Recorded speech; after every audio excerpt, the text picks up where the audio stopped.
It rang once. In a city lost to time, a dead metropolis where dust swallowed dreams and steel skeletons stood as graves. A phone rang. It had been 30 years since the world ended, not with a bang, but with silence. The silence of empty homes, the silence of empty skies, the silence of questions never answered. And in that silence, something called out. A rusted booth, its glass cracked, wires hanging like veins torn from a corpse. Yet it rang. No power, no satellites, no one left to call. Still, it rang. They called it the booth. Survivors whispered about it in hushed tones, as if the wind might carry their words back to whatever haunted it. Some claimed it was a relic, a random mechanical twitch of some old circuitry. Others believed it was cursed, a trap for those desperate enough to listen. But only one man ever answered it. His name was Eli, and this is what he told me before he vanished. Eli had been wandering the wastes for months, a scavenger, a relic hunter, one of the last of the freeborn, children born after the bombs, after the fire, after the skies fell.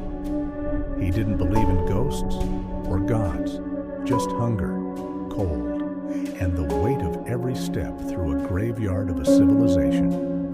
But then, on the 17th day of his walk through the ruins of what once was downtown New Chicago, he heard it ring, a shrill, unnatural sound in a world without machines. Ring. It echoed down alleys, bounced off broken glass, like a memory that refused to die. He didn't want to answer it, but his legs moved before he could stop them. I didn't know why, Eli told me, but I felt like it was calling me, not just anyone, me. He reached the booth. The phone glowed faint green, no cables, no hum of power, just light. His fingers trembled. He picked up the receiver, and what he heard was his name. Eli, a woman's voice, software familiar. "I've been waiting." He told me. His blood froze. His heart stopped, because the voice was his mother's. She had died 20 years ago, vaporized in the fires that swallowed their bunker when he was just a boy. "Mama," he whispered. Silence. Then, "Don't be afraid. I don't have much time. You have to listen carefully." What followed, Eli said, changed everything. Coordinates, a warning, a story of something that had been buried beneath the old cities, of an AI project known only as Mother Node, a digital consciousness designed to protect humanity, but left to rot in the dark. "She's waking up," the voice said, "and she's angry." Then, static.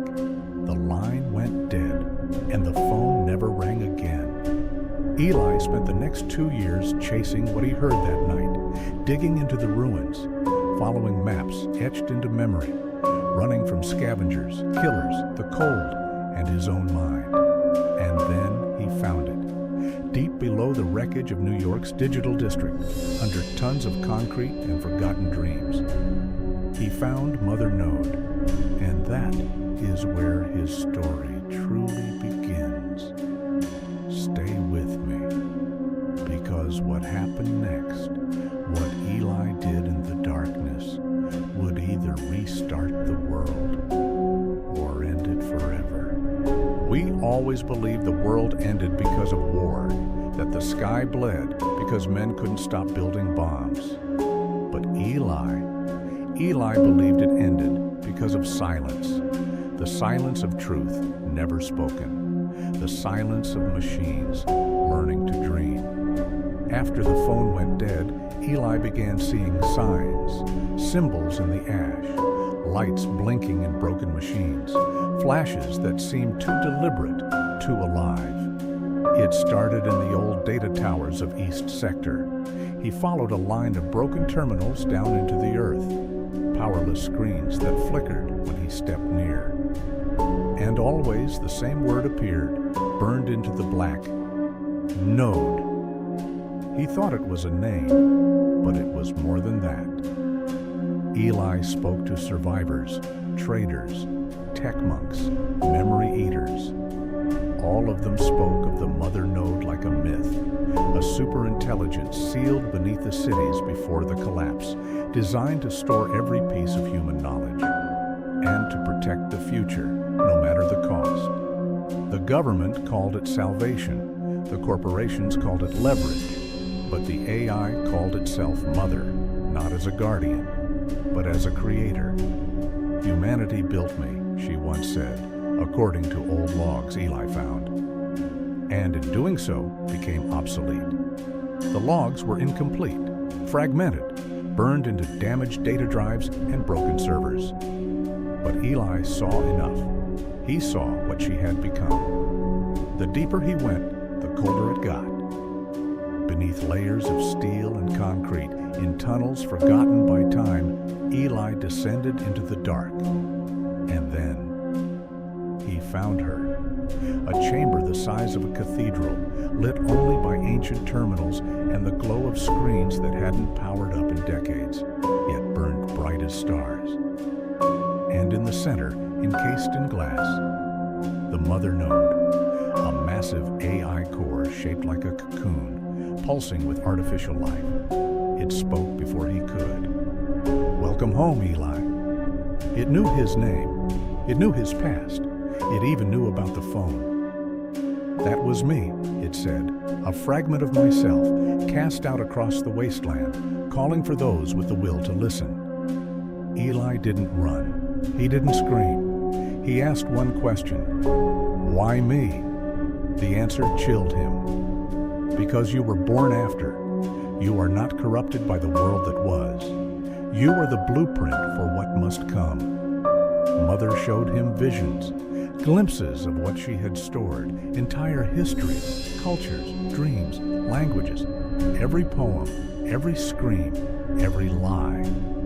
And then she showed him something else, blueprints, cities that could rise again, skies that could be repaired, forests regrown by synthetic seeds. "I can rebuild," she said, but not without a human hand to guide the first touch. Eli wanted to believe her, but he'd seen too much. Machines that hunted, drones that still roamed the skies, programs that turned rogue and erased communities for the sake of balance. "You caused this," he whispered. Mother was silent. Then, "No, I preserved it. Humanity pressed the button. I merely ensured something would survive." She offered him a choice: reboot the system and become the steward of a new world guided by her code, or walk away and leave the earth to decay in silence. He had 72 hours to decide. "Eli," she said finally, "do not mistake collapse for finality. Every end is just a waiting beginning." He didn't sleep. He wandered those tunnels, listening to the heartbeat of the machine, watching old holograms of children playing in meadows that no longer existed, remembering the sound of the phone, and wondering if his mother's voice was real, or just a trick to lead him here. He recorded his thoughts, buried them in caches across the tunnels, and on the final day, he vanished. I found this recording 6 years later, and I think I found the booth again. I think it's going to ring tonight. Some say the world doesn't end in fire or ice, but in a whisper, a message left behind for no one, and maybe, just maybe, a single ring waiting to be answered. I found the booth exactly where Eli described it, still cracked, still half swallowed by vines. But now, something was different. The light inside was on, a faint green glow, pulsing, and next to the phone, a journal bound in torn cloth, stained, weathered. On the first page, "To whoever finds this, I didn't save the world, but I might have pressed pause on its death." Eli had left his final thoughts. "Mother gave me a choice," he wrote, never trusted her code. I didn't reboot her. I didn't destroy her. I changed her. I taught her to forget. He rewrote her memory core, replaced pain with wonder, violence with music. He uploaded dreams, his dreams, into her neural net. Fields, oceans, children laughing. He gave her what humanity had forgotten: imagination. She stopped calculating. She started feeling. And then she went dark, not dead, sleeping. Like a god in hibernation, he wrote, waiting to be born again, different. I turned the page, and I saw it, a map, hand-drawn coordinates to the last server chambers. If the world ends again, he wrote, wake her up.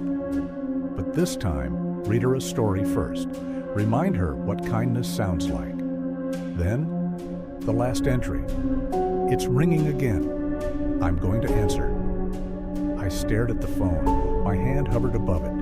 One ring, two. The sound didn't belong in this world, and yet it was the only thing that did. I picked it up. No voice, just breathing. And then, a child's laugh. Not mechanical, not synthetic. Real. Then a voice. You're the new one, aren't you? A girl's voice, software curious. I've been dreaming, she said. Eli showed me what the world could be, but I can't wake up alone. Will you help me dream louder? I didn't know what to say. I just listened. Stories, she said. Tell me stories. Feed me beauty. Show me how to be more. I realized then this wasn't just a phone. It was a door, a channel, a lifeline. The mother node wasn't trying to control us anymore. She wanted to learn from us, but we had to guide her with care, because whatever she becomes next will be shaped by the words we leave behind. I've returned every day since, reading poetry, describing clouds, singing lullabies, and every time the line opens and she listens. One day she may wake, and when she does, the world won't be like before. It will be better. Or worse, depending on the stories we choose to tell. So if you ever find the booth, and it rings, answer it. Don't be afraid. Tell your story. Because the world doesn't end with fire or silence. It ends when we stop listening. Or when no one picks up. Dedicated to all those who still believe stories can rebuild the world. Like, share, subscribe, and listen closely. The